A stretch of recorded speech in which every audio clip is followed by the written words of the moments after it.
immigrants, right? But to be schooled and socialized, and historically, what has been the role of public school, and especially in respect to immigrant populations, historically, right? To kind of Americanize these kids. And so here are young people talking about really not being prepared, right? Not being prepared for this life. And here's Oscar. Oscar says, I never thought I would have to do physical labor. It's tough, man. I come home from work tired every day. I don't have a life. I don't do anything, and now I have back problems. I've tried to get something better, but I'm limited by my situation. Oscar moved around to a lot of different jobs, and didn't like the work that he was doing. And over time realized that he didn't have too many options. Here's Jeanette. Jeanette says, I can't believe that this is my life. When I was in school, I never thought I would be doing this. I mean, I was never an honors student, but I thought I would have a lot better job. It's hard, you know? I make beds, I clean toilets, and the sad thing is when I get paid, I work this hard for nothing. Look at my face. Look at me. I'm only 24 years old, and I look so old. Another student, Simon, showed me his hands. Simon had been playing piano most of his childhood. He said, look at these hands. I got cuts and calluses all over my hands. I used to play piano. I don't do that anymore. And so this coming to terms with this narrowly circumscribed range of opportunities, of limited and limiting opportunities, and what that means for their lives, and trying to survive. So another young man that I interviewed, Pedro, when he was 20, when he was late 20s, and Pedro had been in an altercation after work, or an incident after work. He worked a day labor job in construction. A couple days work, got a check for his couple days, went to a currency exchange to get the check cash. For some reason, maybe it was his indigenous features or his brown skin, but for some reason, the cashier, there was a flag raised, and the cashier didn't trust what was happening. The cashier called the number on the check and talked to the employer. The employer said, I don't know this person. Police were called. Pedro was freaking out, had no idea what was going on. Police came and asked him for identification. So he goes through his pockets and pulled out, and all of this falls to the floor. Police officer picks up what was in his pockets and saw that he was carrying multiple sets of identification. He'd been doing work at various places and was carrying at least 3 sets of identification. And so Pedro was arrested and ended up serving 3 years on probation. What Sarah Whelan and other scholars have talked about is that this is also an embodied experience. Right? That this experience of constantly looking over their shoulders, right, of constant stress and worry, manifests itself into physical and emotional problems. And here's Misto talking about it. He's like, yeah, I think about it a lot. I'm always thinking about it, his status and his situation. What happens if I get picked up? What if my boss finds out? I get dizzy a lot and my stomach is always hurting. My mom says I have an ulcer. Very similarly, Manuel talks about the worry that she goes through all the time, these decisions that she has to make. She says the thing is that I get offered jobs, but the thing is that it messes me up. There's a way around it, but let's say, okay, there's a job I've been offered. If I get it, I have to buy fake papers. If I get caught with fake papers, I'll be screwed. And I mean, I'm closer than I've ever been on getting my papers. I don't want to mess it up with something like that, so I can't get it later on.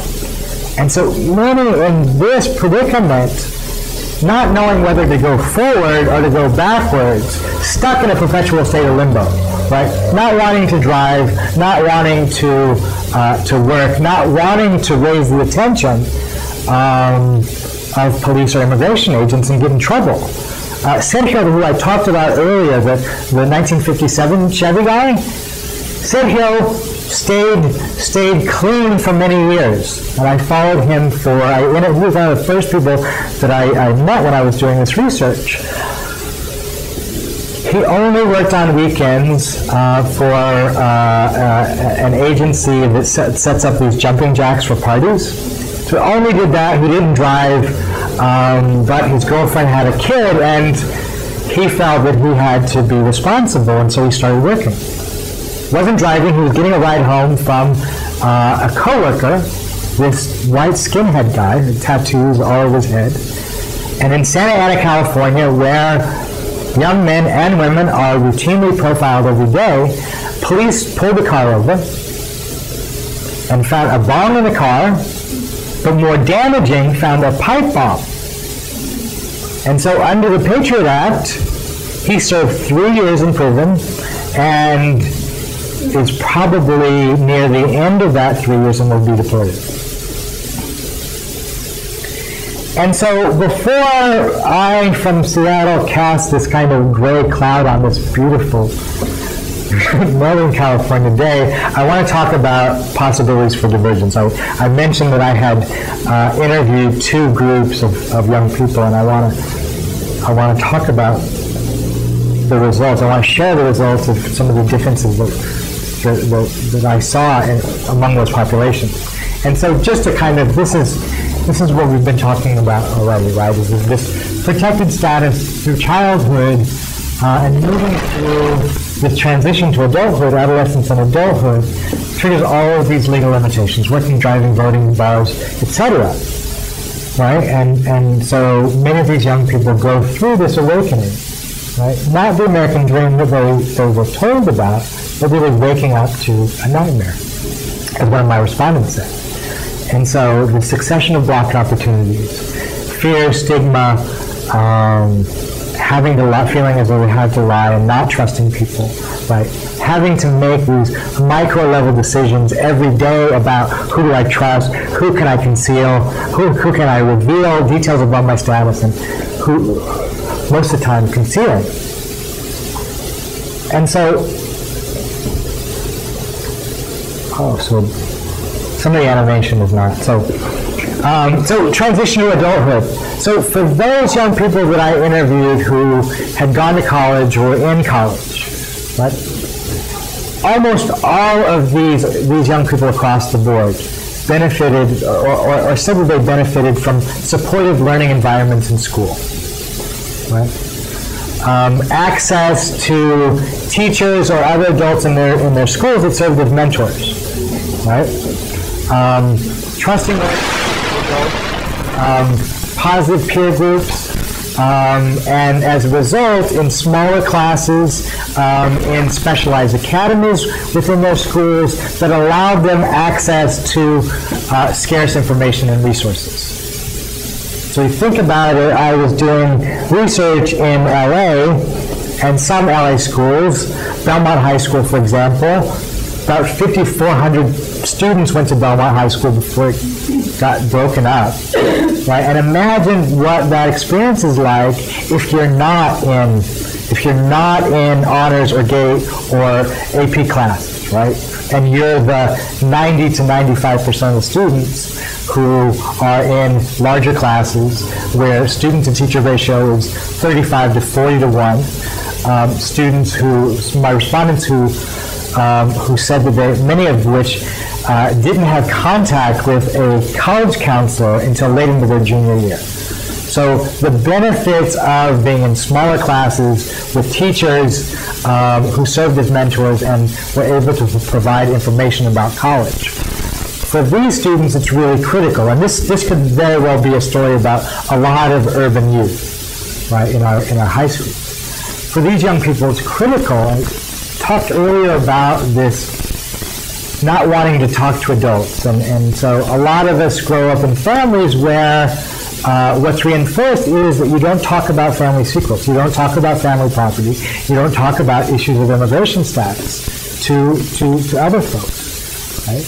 To strangers. And so having the relationship with teachers at a very critical time junior year where time to apply to colleges and time to kind of move forward, having somebody, maybe a teacher who doesn't know anything about AB 540, doesn't know anything about rights for undocumented students, but a caring teacher, right, who has resources, who's resourceful, who can go to colleagues and pass the hat around in a lunchroom and come up with enough scholarship money, or can help students who come from families where there often aren't members of the family who have gone to college before and don't have that know-how, but helping these students to navigate. Right? The experience of this other group of young people, really in some cases, the average students who didn't have significant relationships with teachers or other school personnel, as a result, in their very big classes, fell through the cracks, right? And so what happens for a lot of these young people who exit the school early because of frustration, nobody to turn to, no answers, and entering into this illegal adult world early, at 16, 17, 18 years old, right? Versus being able to move smoothly, relatively, onto a college campus where participation is legal, moving into the workforce, and on a day-to-day basis, confronting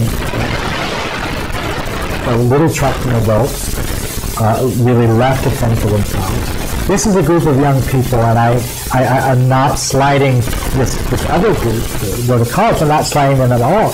But this is a group for which there's not a social movement, right? And there's very few adults in the community that are looking after these young people. Right? Same situation. Many of them come to this country at 5, 6, 7 years old. But what happens when you exit the school system? Right? It's a very, very different experience. And so to wrap this up, I want to talk about a few points. One, look at school and the different experiences of school. Here's Luis.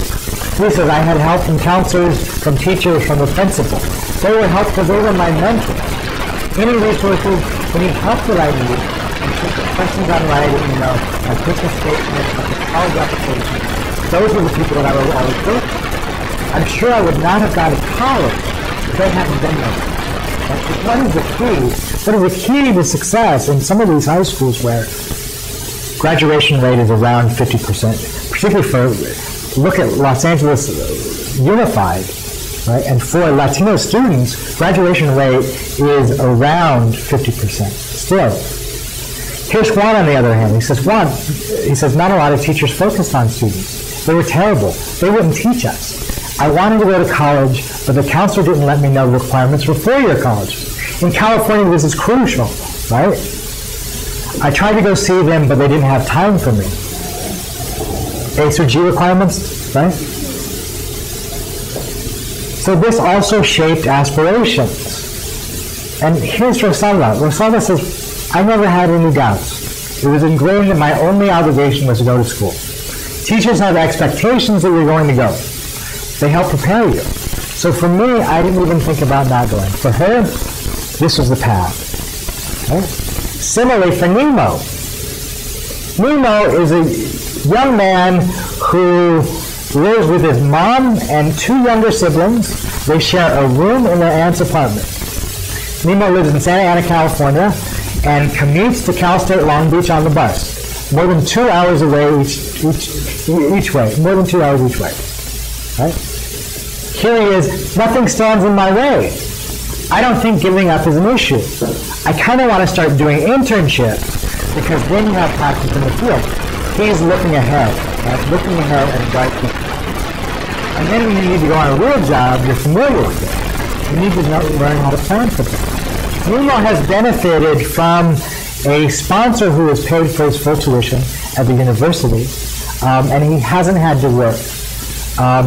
His mom pays minimal amount of rent and so has not asked him to work, to provide money on a monthly basis to the family. As a result, he's able to concentrate on school and he's looking forward to what he believes to be a very bright future. On the other hand, Pedro, that I talked about earlier, He says, well, right now what I want to do is I want to take care of my legal status, clean out my record, and get an education and be